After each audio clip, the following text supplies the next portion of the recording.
নমস্কার বন্ধুরা, welcome to my channel SB explorer. তো বন্ধুরা, সকলকে জানাই শুভ সকাল এবং আজকে 26শে জানুয়ারি শুভ প্রজাতন্ত্র দিবসের শুভেচ্ছা জানাই সকলকে।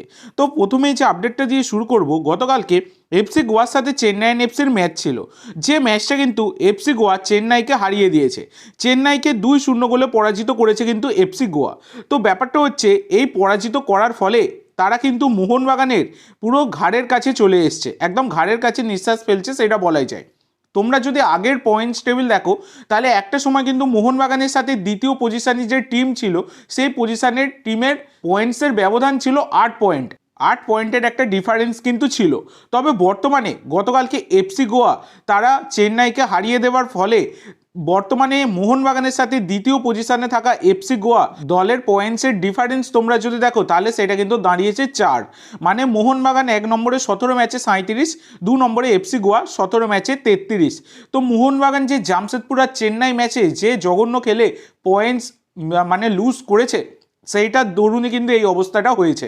নাহলে কিন্তু মোহনবাগান ভালো জায়গায় যেতেই পারতো। যেখানে চেন্নাই ম্যাচে মানে মলিনার ভুলের দোষেই অবস্থাটা খারাপ হয়েছে, কিন্তু জামশেদপুর ম্যাচেও প্লেয়াররা ভালো খেলতে পারেনি, এইটাও কিন্তু না বললেই নয়। তো মোহনবাগান এবার এই বেঙ্গালুরু যে ম্যাচটা রয়েছে 27 তারিখে, এই ম্যাচে যদি ভালো পারফরমেন্স দিতে পারে তবেই কিন্তু মোহনবাগানের জন্য ভালো হবে।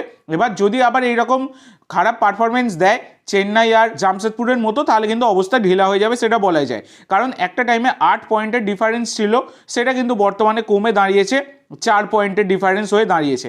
এটা কিন্তু মোহনবাগানের জন্য একটা বড়ই ধাক্কা। তো এবার দেখা যাক কি হয়। তো তোমাদের মতে কি বলে, মোহনবাগানের সাথে বেঙ্গালুরু ম্যাচটায় কি হতে পারে? তোমাদের আইডিয়া কি মনে হচ্ছে, আইডিয়ায় কি লাগছে?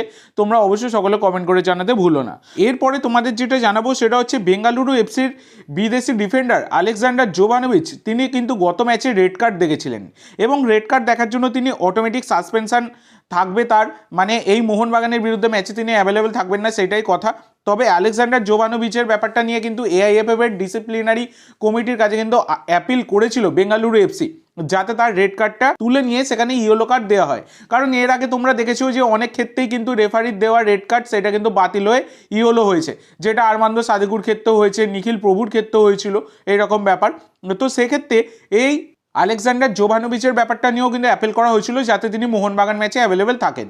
তবে না, সেটা হচ্ছে না।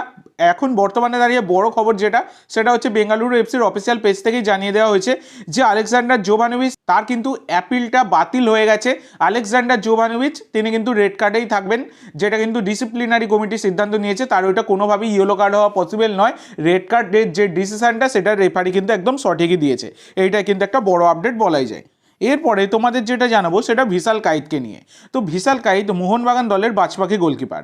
তো মোহনবাগান দলের লাস্ট ডিফেন্স লাইনে ভিশাল কাইত লাস্ট কয়েক বছর ধরে দুর্দান্ত পারফরমেন্স তিনি কিন্তু দিয়ে যাচ্ছেন। তো মোহনবাগান দলকে অনেক খাদের কিনারা থেকে তিনি কিন্তু তুলে এনেছেন, বাজপাখি গোলকিপার বললেও কম হবে। তো ব্যাপারটা হচ্ছে, এই ভিশাল কাইত তিনি কিন্তু ইনজুরিতে ভুগছেন। তো এটা অবশ্যই কিন্তু মোহনবাগান সমর্থকেরা শুনতে চাইবে না, তবে তাহলেও এটাই কিন্তু সত্যি। তো ব্যাপারটা হচ্ছে, গত ম্যাচে চেন্নাই ম্যাচে তার একটু চেস্টে ধাক্কা লেগেছিল, সেই কারণে তিনি কিন্তু একটু ইনজুরিতে ভুগছেন। গতকালকে তিনি কিন্তু সাইড লাইনের ধারেই তিনি ট্রেনিং করেছেন। তবে আশা করা যাচ্ছে, যেরকম খবর পাওয়া যাচ্ছে, যে সোমবারে ভিশাল কাইত তিনি কিন্তু অ্যাভেলেবেল থাকবেন। তো অ্যাভেলেবেল থাকাটাই হচ্ছে সবথেকে বড় কথা, কারণ মোহনবাগান সমর্থকদের নয়নের মণি এই ভিশাল কাইত। তো এবার দেখা যাক কি হয়। তো পরবর্তীকালে যেমন যে আপডেট আসবে তোমাদের সাথে শেয়ার করে দেবো। তো এরপরে তোমাদের যে আপডেটটা দিতে চলেছি সেটা হচ্ছে জুয়ান মেরা গঞ্জালেসকে নিয়ে। তো জুয়ান মেরাকে তোমরা সকলেই চেনো, 31 বছর বয়সী স্প্যানিশ সেকেন্ড স্ট্রাইকার। তো সেকেন্ড স্ট্রাইকার ছাড়া তিনি লেফট উইং আর রাইট উইংয়ে খেলতে পারেন। মার্কেট ভ্যালু 2.4 কোটি টাকা। তো তিনি ফ্রি এজেন্ট ছিলেন। তবে বর্তমানে তিনি কিন্তু ডেম্পো এসসি, যেটা আই লিগের ক্লাব, তো সেখানে তিনি কিন্তু যোগ দিতে চলেছেন, এইরকমই কিন্তু খবর পাওয়া যাচ্ছে, যেটা কিন্তু একটা বড় খবর সেটা বলাই যায়।